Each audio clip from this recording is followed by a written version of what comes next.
jika kemudian terjadi perang dunia ketiga ini bisa bener-bener hancur, rusak semua peradaban dan kita akan mulai. Oh iya, Iya kan Pak Koji? iya, Potensi itu kan ada kan? ada situasi di dunia. Tentu kita tidak bisa langsung menjawab perang itu apa. Sesadar apapun, tetap kan ada proyek. Pokoknya ini harus semakin turun. Perang itu diciptakan sebagai salah satu.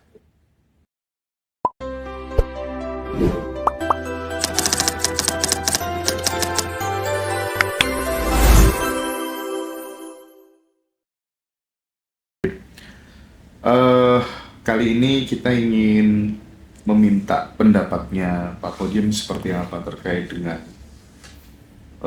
yang terbaru ini. Kan banyak teman-teman tuh mulai ketakutan Pak Kodim. Ekonomi sudah nggak karu-karuan, orang usaha apa, jualan apa, trennya ini menurun gitu kan. Belum lagi soal perang antara Iran, Israel, bahkan Amerika mulai cawe-cawe, Rusia, Cina pun juga konsolidasi. Nah ini kan ada yang takut, ada yang khawatir jangan-jangan 2026 bisa terjadi perang dunia ketiga gitu kan. Nah mungkin Pak Kojim memandang perang dari sudut kesadaran versinya Pak Kojim itu kira-kira seperti apa gitu Pak Kojim? Ya, terima kasih Mas Hendra.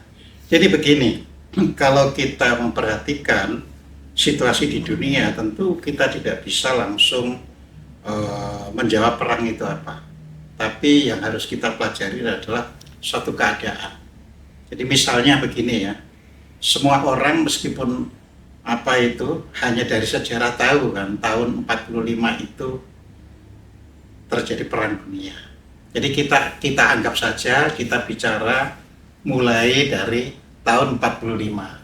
Ya, karena itu adalah perang dunia kedua dan pemenangnya adalah sekutu di bawah pimpinan Amerika Serikat. Ya. Nah, jadi otomatis ya, meskipun apa ini sekutu itu memenangkan peperangan di dunia, tapi kan faktanya masih banyak negara yang pada waktu itu juga belum merdeka. Ya. Jadi kan Indonesia saja yang pas tahun 45 pas ada apa ini perang dunia, terus begitu berakhir perang dunia 17 Agustus 1945 kita merdeka. Tapi negara-negara lain kan belum. Nah, negara-negara lain ya tentunya ada yang berusaha untuk merdeka, ya, berusaha untuk merdeka. Terus yang lain lagi ada yang diadu domba, maksudnya satu negara tapi berusaha apa ini, yang ini sudah kepengen merdeka tapi yang ini tidak, ya. Terus ada lagi yang diadu domba karena bentuk ideologi, misalkan yang sebelah itu sosialis, yang sebelah kapitalis. Nah, akan tetapi yang menjadi sumber pokok, ya, dan itu sebenarnya nggak bisa dipungkiri, itu absolutely istilahnya. Perang itu terjadi sebenarnya karena perebutan tanah untuk hidup. Sebenarnya itu di situ, ya. Entah nanti di balik itu ada istilah dasar agama atau dasar ideologi atau dasar apa otoriter kepemimpinan dan sebagainya, tapi intinya perang itu adalah untuk merebut tanah, karena tanah itu adalah merupakan pijakan manusia untuk hidup, ya. Memang tidak harus misalnya seperti sebelum tahun 45 ada negara terus datang menjajah, tidak harus. Tetapi suatu negara misalnya bisa menjadikan negara lain proksinya itu sama saja, ya. Misalkan ya negara-negara di Timur Tengah kan, Arab, Jordan, ini kan di bawah kendali Amerika Serikat. Oke. Dan Amerika Serikat tidak mungkin melepaskan itu, ya. Karena sumber, nah kembali lagi minyak dan lain-lain. Ya. Nah, jadi intinya tanah kan, tapi polanya menjadi beda. Zaman dulu orang itu ngambil tanahnya orang menduduki, tapi zaman sekarang kan tidak harus menduduki. Ya. Nah, tanah kemana berikutnya larinya? Tanah adalah sarana untuk pangan. Jadi manusia hidup itu setelah punya tempat tinggal kan harus ada pangan. Nah, negara-negara yang menang perang tentunya ya tidak ingin kan istilahnya itu pangannya itu menjadi sama saja dengan negara yang kalah perang, tidak ingin. Ya, negara menang perang itu harus menunjukkan bahwa dirinya itu memang memiliki kemampuan untuk tetap di atas. Nah, itu kan kalau penduduknya bisa makan tidak kekurangan sama sekali. Ya. Nah, setelah itu baru nanti ada faktor sekunder, tersier, kuarter dan sebagainya. Ya. Misalkan orang terus kepengen mengisi perlengkapan, bangsanya isi rumah, ini kan sudah sekunder dan tersier. Ya. Terus kemungkinan orang juga ingin menunjukkan punya kendaraan dan sebagainya, sudah punya kendaraan kepengen yang bermerek. Ya. Jadi itu, jadi tidak ada dunia yang sengaja perang hanya karena kepengen jadi raja atau jadi raja, itu nggak ada. Tapi intinya itu. Nah, begitu pula Timur Tengah kan, karena itu sebagai sumber daya istilahnya kan. Setelah Perang Dunia Kedua itu merupakan sumber daya minyak. Jadi nggak akan dilepas. Dan supaya tidak lepas, ya tentunya ya dikilik-kilik terus, ya. Karena dengan dikilik-kilik terus itu, ya bangsa-bangsa di situ akhirnya selalu berpikir, wah ini saya akan diginikan, ini akan saya diginikan. Jadi nggak pernah bisa tentram. Ya, sebab kalau negara di Timur Tengah itu semuanya sudah jenjem, tentram, enak, dan sebagainya, ya Amerika juga khawatir. Nah, ini nanti bisa merasa, wah kita kalau gini berarti akan dijajah. Makanya tidak akan pernah dibuat bisa tentram, itu selalu harus ada perang. Alasannya strategi satu macam, ya. Boleh agama, boleh ideologi, boleh keyakinan, macam-macam, ya. Dan itulah yang terjadi hari ini. Nah, bagaimana untuk mengatasi? Ya menumbuhkan masyarakat, ya. Menumbuhkan masyarakat yang sadar. Tapi masyarakat itu tidak gampang dibawa ke alam kesadaran itu. Ya. Mengapa? Karena kan masyarakat sendiri kan tumbuh berkembang biak. Ya, artinya misalnya Perang Dunia Kedua ada sekian miliar orang, akhirnya sekarang berlipat kali miliar, jadi berkembang biak. Nah, ketika masyarakat itu tumbuh, masyarakat sendiri kan menuntut untuk eksistensinya. Ya. Jadi kalau kita itu pernah ya membaca pernyataannya Bill Gates, ya, bahwa dunia itu hanya layak dihuni 2 miliar. Ya. Manusia. Hanya layak dihuni oleh 2 miliar manusia. Nah sekarang itu 8 miliar. Sesadar apapun, tetap kan ada proyek, pokoknya ini harus semakin turun. Ya. Nah, ini yang harus dipahami. Ya. Nah, turunnya gimana? Ya itu tadi, perang itu diciptakan sebagai salah satu. Ya. Kan ada negara yang sudah tidak bisa diadu domba. Tapi ya tetap kan proyek untuk kurang dari 8 miliar terus berjalan kan. Nah yang lain seperti apa? Yang lain satu, ya kan negara itu yang sudah maju didorong untuk menikmati kenyamanan. Terus kehidupan mahal. Karena kehidupan mahal, akhirnya generasi baru tidak mau punya anak kalau berumah tangga untuk menurunkan jumlah penduduk. Jadi Pak Kojim, salah satunya cara yang dilakukan oleh elit di atas itu untuk mengurangi atau memusnahkan jumlah manusia penduduk, secara ya. halus itu kan lewat perang. Ya, salah Salah satu satunya. tadi ya, perang itu pertama karena itu paling gampang Oke. di itu kan. Termasuk virus ya. Iya, itu hanya jenisnya saja, Oke, ya oke, kan. oke. Nah, yang kedua itu tadi, jadi negara yang sudah bisa maju, bisa makmur, disengaja dibuat nyaman. Tapi apa-apa mahal, sehingga generasi baru tidak ingin punya anak. Oke. Ya. Karena Kedua. beban hidup gitu ya. Karena beban hidup. Ya kayak Jepang sekarang, Betul. ya, Korea. turisnya juga turun, Korea Selatan, Eropa, Betul. itu untuk mengurangi. Ya. Nah, Oke. yang ketiga untuk mengurangi jumlah penduduk itu adalah menghasilkan makanan-makanan bangsanya junk food, fast food dan sejenisnya. Apa kaitannya sama itu, Pak? Nah, itu hormon. Makanya terlalu banyak makan itu, hormon kelaki-lakiannya turun. Sehingga muncullah ya LGBT. laki-laki lebih. Oh, itu kaitannya sama makanan-makanan junk food itu juga, Pak? Makanan-makanan, iya. Dan itu desain. Desain. Oke. Ya, dulu kita maju semua karena semua ibu-ibu membuat makanannya di rumah. Ya. Iya. Ya, dipancing kan, harga itu relatif terjangkau. Anak-anak muda ini, nah sehingga hormonnya. Jadi kalau laki-laki, jadi akhirnya hormon laki-lakinya yang turun. Kalau perempuan berarti hormon perempuannya yang turun, akhirnya tomboy. Nah, dari kasus tomboy dan ini tadi yang lemah, Gila. lunglek laki-laki lu, apa itu yang Poti mulai, ya. ya.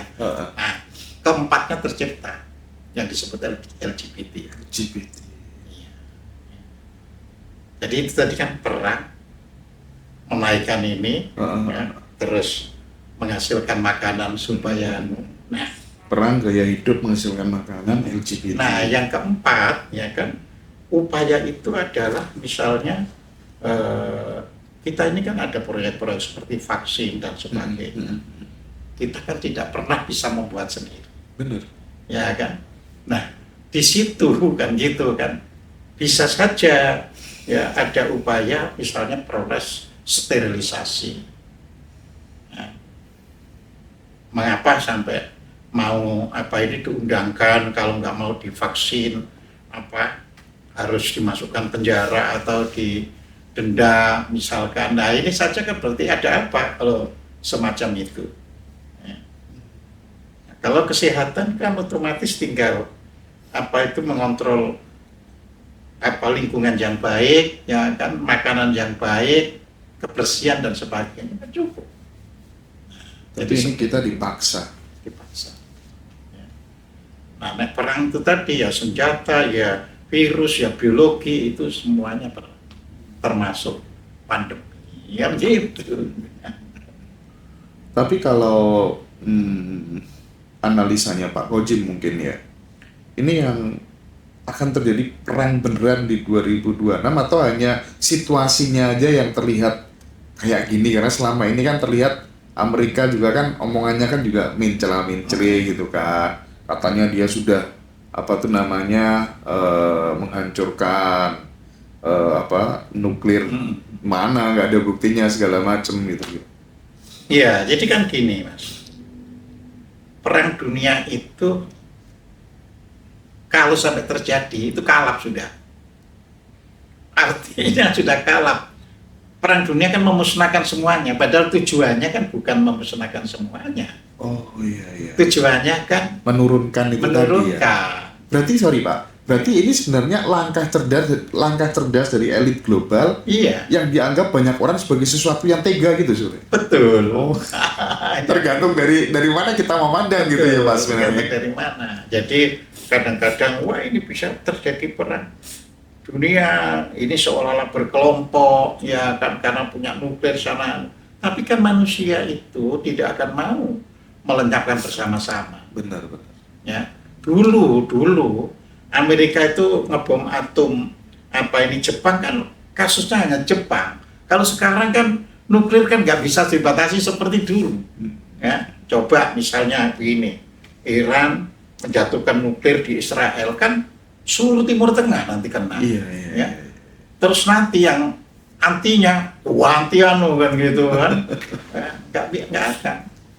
Oke. Nah, bahwa mereka itu apa itu sama-sama membuat nuklir itu kan supaya jangan sampai ada yang kalah.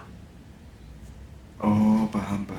Ya, jangan sampai ada yang sableng kan gitu kan. Supaya bisa perang ini diatur, bisa semuanya tetap jalan, yaitu di proyek LGBT, proyek ini, proyek itu supaya jalan semuanya. Supaya lama-lama turun. Jadi sebenarnya mereka ya yang disebut sebagai elit global itu sebenarnya mereka sedang pengen menyelamatkan bumi ini atau gimana sebenarnya, Pak? Dengan mengurangi jumlah namanya manusia. elit global ya kepengen bangsanya elit itu yang sukses. Oke. Jadi namanya desain kan. Jadi bangsa yang bisa ngatur itu sukses. Ya, terus ada bangsa yang bisa dijadikan tenaga kerja. Terus ada bangsa yang ini jadi tenaga kerja pun nggak bisa kan gitu kan. Ya dilenyapkan saja kan gitu kan. Ya. Oke. Nah, ini selain kaitan sama murni soal penguasaan tanah tadi, atau kemudian politik, ini sebenarnya merupakan cermin dari krisis batin kolektif umat manusia nggak, Pak? Seperti yang terjadi saat ini. Ya, pada mulanya kan gini, Mas. Ketika manusia itu merasa cukup hidup di suatu tempat, ya merasa cukup, ya tidak ada upaya untuk menjarah orang lain. Ya. Jadi sejak misalnya ya yang kita catat di sejarah misalnya kan ketika bangsa Arya harus masuk India 1500 sampai 1000 sebelum Masehi ya kan, ya karena di tempatnya tidak memungkinkan lagi untuk memenuhi hajat hidupnya. Ya, manusia ini punya hajat hidup loh untuk eksistensinya itu. Nah, sebuah bangsa berusaha kan, ya kalau saya ternyata ruang lingkup saya nggak bisa, ya saya harus berani untuk menaklukkan yang lain, karena manusia itu mencoba bertransaksi itu tidak mudah. Ya, sekarang saja ya kan, katakanlah zaman sekarang ini ada orang miskin terus pinjam uang gitu ke tetangga kan tidak mudah. Akhirnya muncul apa? Pinjol. Nah, seperti itu. Jadi perang itu hanya sebagai akibat karena komunitas suatu manusia yang ada di suatu tempat sudah tidak merasa mendapatkan apa yang diinginkan. Jadi harus ada perluasan. Ya. Nah, kita ini semuanya ini berkelimpahan. Ya. Sehingga dalam buku yang ditulis oleh orang Barat, judulnya itu A Political History ya, of the World. Ya, jadi artinya sejarah politik di dunia. Ya. Lalu subtitlenya 3000 Years of War and Peace. 3000 tahun dalam keadaan perang dan damai. Nah, ini dari sejak 1000 tahun 1000 sebelum Masehi sampai hari ini 3000 tahun kan, 1000 ditambah 2000 selalu ada perang dan damai. Ini selesai di sana muncul, ini selesai di muncul, itu tadi karena perebutan wilayah. Tapi si penulis sejarah itu punya taktik gimana, akhirnya menyatakan di dunia ini ya, negara yang selama tadi kurun waktu 3000 tahun ya, sampai abad 15 berarti 2500 tahun yang tidak pernah tersentuh oleh peperangan itu Jawa. Penulis ya, bukan saya ya, ya Jawa. Nah, Jawa di sini termasuk ya Nusantara keseluruhan. Karena itu kan analisis sejarah Barat kan selalu Jawa itu sentral istilahnya. Makanya dulu Dennis Lombard juga menulis ya silang budaya Jawa. Ya. Jadi Jawa itu hanya disentuh 2 kali tapi nggak bisa masuk. Yaitu pertama ketika upaya dari India ingin nyerang Sriwijaya, tapi akhirnya hilang. Yang kedua, Kubilai Khan ya ingin nyerang Singasari, akhirnya juga lenyap kalah. Tapi si penulis menyatakan Baratlah yang unggul dalam peperangan itu. Jadi Jawa ditaklukkan bukan dengan cara diperangi, tapi dengan cara ya disuap, sebelah, iya, dienak-enak, iya. diajak dagang. Nah, jadi kita harus sadar. Jadi kalau kita sendiri masih seneng kan, misalnya ada bansos kita rebutan, lah itu taktik Barat itu tadi. Ya supaya nggak perang tapi orang bisa dikuasai. Oke, Pak Kojim, kita tahu kan ada beberapa negara-negara besar yang sedang konsisten membangun nuklirnya gitu ya, termasuk ya Iran, Korut, Rusia, Cina dan lain sebagainya, dan sekutu, Amerika dan sekutunya. Nah, Pak Kojim kan sempat sering ya bicara ngisi di kajian-kajian tentang lapisan ego gitu ya. Nah, apakah negara-negara besar hari ini itu sedang dikendalikan oleh ego kolektif mereka? Ya, kalau kita lihat kan tidak langsung hari ini dikendalikan ego. Ini kan istilahnya residu. Kan perang dunia, ya kan? Perang dunia terjadi kan tidak terus setelah itu bersih. Ada residu. Oke. Ya. Nah, tentunya negara yang menang perang terlebih dulu bangun nuklir.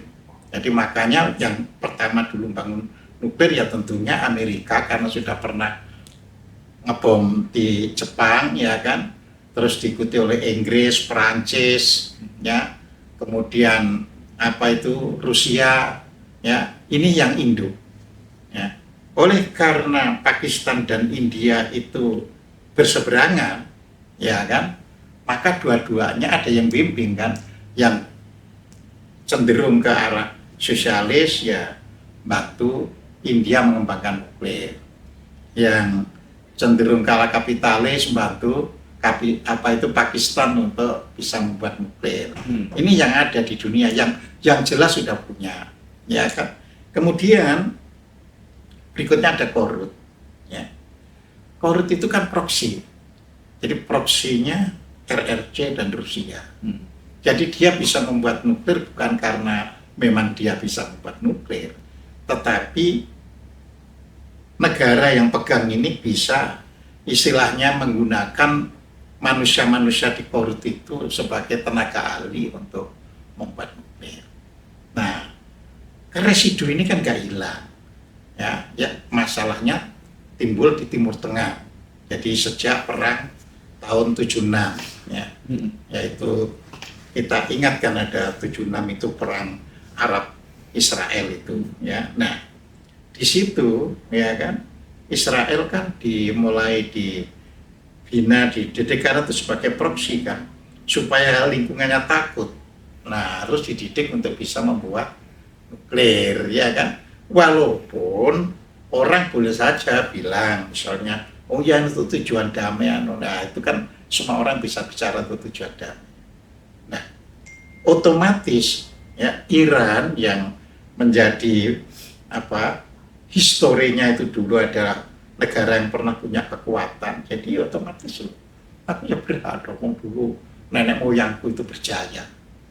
Nah, kalau dulu mungkin nenek moyangku berjaya dengan panah, dengan ini, ya sekarang ya dengan nuklir. Jadi semua itu seperti itu. Saya jadi teringat statementnya siapa ya Pak Kojim? Einstein atau siapa saya lupa. Jangan-jangan nanti perang dunia keempat itu senjatanya adalah tombak, keempat dia bilangnya senjatanya adalah tombak dan batu gitu. Artinya kan jika kemudian terjadi perang dunia ketiga ini bisa bener-bener hancur, rusak semua peradaban dan kita akan mulai iya kan Pak Kojim? Potensi itu kan ada kan? Ada. Cuma kan itu asumsinya kan ada asumsi ketika manusia itu bertambah terus. Jadi ada perang dunia ketiga saja itu asumsinya kalau ini bertambah terus. Ya. Nah, kalau misalnya lewat jalan tadi, berbagai cara tadi bisa menurunkan, Ya nggak akan ya kejadian. nggak akan terjadi. Oke. Tetapi kondisi masyarakat tetap ada masyarakat yang maju, ada masyarakat yang hanya jadi babu. Itu tetap. Oke. Maksudnya negaranya jadi negara yang punya masyarakat jadi babu. Enggak, tapi paling nggak sampai di sini gitu obrolan kita tuh saya bisa nangkap ya. Kan mulai akhir-akhir ini kan mulai banyak yang resah. Sekarang kenapa ya kok banyak banget cowok-cowok laki-laki yang melambai gitu ya. Ya, Ternyata junk food Lemak tadi mulai. iya ya ternyata itu berkontribusi pokoknya ya. Iya. Baru mikir sampai situ saya. Ya, itu tadi belum yang saya sebutkan yang terakhir, Mas. Ya, tadi baru pertama Apa? kan perang konvensional Oke, ini ya, itu oke. perang. Harga-harga dinaikkan, Ya, kebutuhan terus tinggi. ini ya negara yang sudah maju dinaikkan kenyamanannya, Oke. sehingga generasi penerusnya menjadi, wah aku terbebani kalau punya anak, ya kan? Itu sudah dua, ya. Terus ketika junk food, fast food itu tadi, ya kan? Artinya gini, kita tidak apa-apa makan junk food dan fast food itu. Tapi kalau itu sudah menjadi bagian dari hobi, ya, Jadi gaya hidup lah ya. dari gaya hidup, nah bisa kan mempengaruhi. Tapi kalau hanya setengah bulan atau Ya. kepingin ya tidak ada masalah. Terus keempat itu tadi sistem pandemi tadi, ya kan. Jadi di mana-mana ada, terus ada program vaksinasi dan sebagainya. Ya. Itu yang keempat ya. Yang keempat. Nah yang kelima itu adalah boneka robot. Boneka robot. Ya jadi sekarang ini kan sudah diciptakan robot perempuan, Oke. ya, robot laki-laki. Ya. Nah, sekarang robot-robot ini ya itu semakin kulit-kulitnya ini Mirip manusia. mirip manusia, ya. Nah, yang belum itu kan ini apa itu percakapannya. Iya. Sekarang masih seperti dituntut. Iya. Nah, ini nanti kan percakapan seperti di Meta AI atau di Grok itu kalau sudah dikonversi jadi ucapan, Nggak perlu nikah ya. yang laki-laki cuma Pasangan sama butuh itu. robot gitu ya. Bukan, yang laki-laki ingin menyalurkan seksualnya ya Ke ke robot. robot betina. Nah, iya. Yang perempuan untuk menyalurkan seksualnya ke robot jantan. Wih, sampai segitunya ya Pak. Iya. Ya, Banget. Analisanya. ya. Nah, nanti kalau sudah 2 miliar kan tinggal orang-orang yang tentunya yang cerdas, yang itu. Ya tetap kan, tapi ada lapisan yang elit, ada lapisan babu, kan gitu. Oke. Berarti yang kalangan bawah ini memang sengaja mau dimusnahkan gitu ya Pak Gojek? Ya, yang tidak istilahnya bekerja tidak bisa dan sebagainya ya Oke. dimusnahkan. Tapi saya sebut lapisan babu itu kan artinya dia bisa bekerja, dia bisa ya kan jadi operator robot dan sebagainya dia bisa. Kan itu kan cuma tenaga. Ya kan. Jadi di situ. Ya, jadi misalnya untuk pertanian bisa. Nah, yang negara-negara yang penduduknya hanya ya bisa hanya untuk bisa mempertahankan hidup, cari makan dari sana sini ya tentunya dihilangkan. Terus kalau seperti Indonesia itu Pak, kan ketika kemudian yang lainnya sedang membangun industri nuklir, mereka kan punya nilai bergening posisinya kan makin kuat, itu punya nilai tawar gitu. Sementara kita nggak ada. Tapi ada wacana katanya mau dibantu sama Putin, sama Rusia gitu. Sebagai seorang guru gitu, Pak Kojin melihat idealnya seperti apa? Apa yang harus dilakukan oleh Ya, Pak Prabowo jadi melihat situasi? kalau Indonesia tidak segampang itu. Jadi kalau misalnya Putin mau bantu, ya ingat masalah pangan kita masih terlalu tergantung Barat. Ya, jadi tidak mudah. Masalah pangan kita masih tergantung Barat. Barat, loh lah, kita apa saja impor ini kan impor dari Barat. Ya, untuk apa saja. Iya. Iya. Jadi di situ. Iya juga ya. Iya. Tapi kalau kita itu menjadi manusia semakin sadar, itu kan nanti yang kita dorong itu adalah perbawanya. Jadi manusia itu kalau punya perbawa, ya kan, ingat ya dulu di Indonesia itu hanya ada merdeka Indonesia itu kan hanya kita mengenal Soekarno Hatta, tapi kan bisa membawa. Jadi